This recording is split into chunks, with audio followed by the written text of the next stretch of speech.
Welcome to South Asia Maps. This is your presenter, Dr. J. Reddy. And if you are not familiar with my regular YouTube channel, there are more than nearly 300 videos I have made. You can go and look at them. That is South Asia Maps, J. Reddy. You can look at them. And today's topic of presentation is circular energy, linear energy. This is part 66 of human ecology, a subsection of human predicament. We have many subsections like predicament, population, industrialization, excuse me, and so on. So you can look at particular subsection. We'll be talking about the main difference between circular energy, linear energy, how this affects our society, economy, and politics. After this presentation, you will get a fascinating perspective, and you can look at the current systems in a different perspective. This is circular energy that represents solar energy, that is agriculture. I have put a corn plant and a corn cob here, that is the maize, maize plant, a popular grain plant. Then this is the icon for linear energy. Linear energy at one point will terminate, it will fall off, it is not circular. Here we represented that mostly by the coal, the fossil, the natural gas, that is the fossil fuels. The discussion of this will involve the key points of human ecology, that is the drawdown, the concept, the carrying capacity, the detritus ecosystems, ecological bloom, ecological crash, Homo Colossus, Homo sapiens, military industrial complex MIC. So this is the planet Earth and circular manner, solar circular energy, photosynthetic energy. This is the Hubbert curve. A linear energy will fall off and decline after it reaches the peak called Hubbert curve. All our jobs, the wages, economy, work, they are created during the transformation of energy from one form to another. In the traditional circular energy, the transformation of energy from one form to another created agricultural society, agrarian economy, agricultural jobs. Fossil energy created MIC jobs, military industrial complex niches. So this is a little the discussion continuing. So circular energy over linear energy. Circular energy, the linear energy.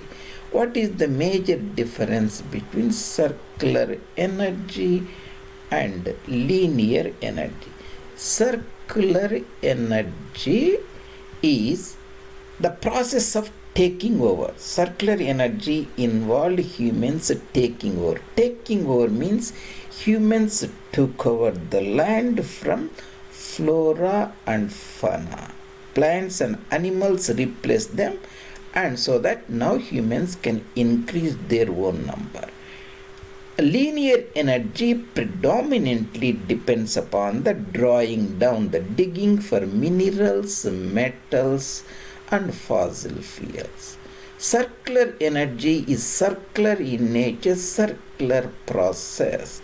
That means every year the seasons, the rainfall, again you grow the crops, next monsoon comes, the seasons, rainfall, it continues infinitely. Whereas the linear processes, that is these linear processes, once the coal deposits, oil deposits, natural gas deposits terminate, the process ends.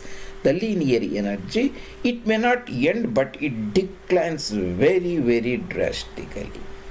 In the sense, circular energy is a renewable system, whereas this is the detritus system.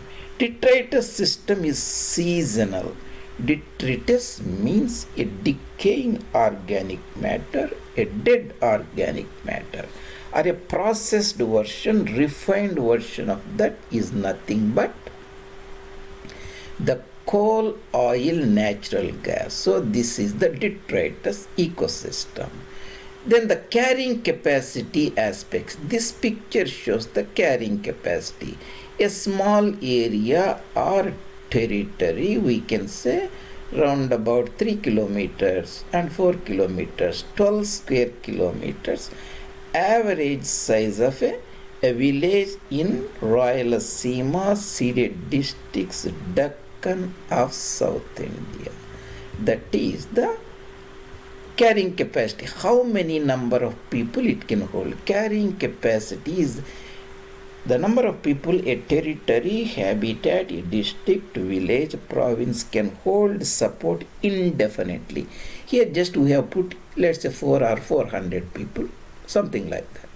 So carrying capacity enhancement is done by through the circular energy when humans took over.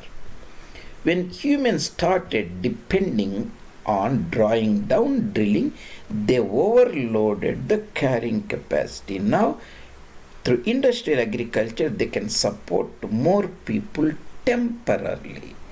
In a sense, circular energy essentially provided historically a carrying capacity surplus in the initial stages, almost a saturation of carrying capacity by the 1800, 1900 and so on. Now, by this linear energy utilization, we are running a carrying capacity deficits. That means previously in the circular way we had a real carrying capacity. The population of 1 or 2 billions can be supported indefinitely. That is the definition of carrying capacity. Now we can only support them phantomly, temporarily. So that is the difference. Phantom carrying capacity, the real carrying capacity. The population growth occurred in a limited way, slowly. By 1818, there was 1 billion people. By the World War I ended in Europe, European War I, there was around about 2 billion people. Whereas after the World War I, within almost 200 years from 1919 or 1920 to 2023, there is a overloading of population, explosion of population growth that happened due to linear energy. Population growth, linear explosion of the population bomb.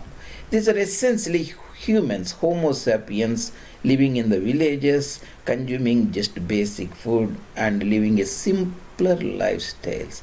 Whereas now industrial society, we have Homo Colossus, giant human beings. This is essentially agricultural society in the linear way. We have military industrial complexes, military industrial societies. Whereas in the traditional circular energy, we depended on the plant energies, energy coming from the biological material, animal muscular power, and after eating the animal muscular power, human muscular power. That is how the system was driven. Now the historical process, this discovery of fossils, now this organic, converted organic matter, then organic matter is the basis of the linear energy. And in the traditional circular energy path, we had what we can say a little water energy, a wind energy was used, but predominantly it was a photosynthetic energy, regular energy, current energy. Whereas today, for example, we are using millions of tons of the coal every day, and almost 100 million barrels of oil is pumped every day on the planet Earth to support us. That is the linear energy. This is going to end within 2-3 decades, all for practical purpose. What will happen when this photosynthetic historic energy ends? Essentially, we are talking about in the linear energy, world without an end, a simpler way of life, Now we are talking about the world without the limits. Lot of people now in Africa and Asia are aspiring to be Homo Colossuses, and this linear energy provided and made some Homo Colossus, but we don't have much of it. So what will happen? That is the human predicament, human impasse we face on the planet Earth today. So this is the original ideas came essentially from the Overshoot book of Dr. William Catton, and I talked about extensively about it in the first 50 lectures or so, presentations, the carrying capacity, taking over, drawing down, ecological crash and bloom, and you can look at them in the previous presentations.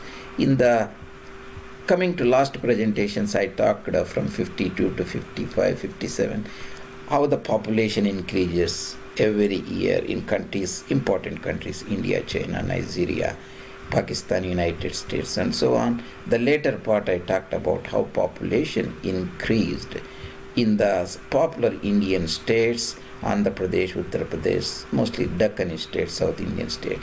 Will the family planning will help us? How much it will help, like that? In the current presentation, that is 66, I talked about circular energy, linear energy, the remaining redundancy, anxiety, carrying capacity, insights, and 1400 million cars, ecological way of looking at carrying capacity, taking over, drawing down. We will look at it in future presentations. That is about the fascinating presentation 66 part, circular energy, linear energy, and the major difference between these energies. And once you get an understanding of these, you start using this basic ecological terminology in daily in regular political social context. You will get a broader understanding and can discern what are the events that are shaping our lives, not the politics or economy as the old cornucopian paradigm still in vogue that tells you. So that is what we talked about today, part 66. This is your presenter, Dr. J. Reddy at South Asia Maps. And Mitram and Bandhuvam, if you like the presentation, and we'll really appreciate you take time to subscribe them and bring them to the notice of your friends. And you can also find me at Shared Chat as well as Twitter site at India Maps 2, number 2. See you later in other presentations.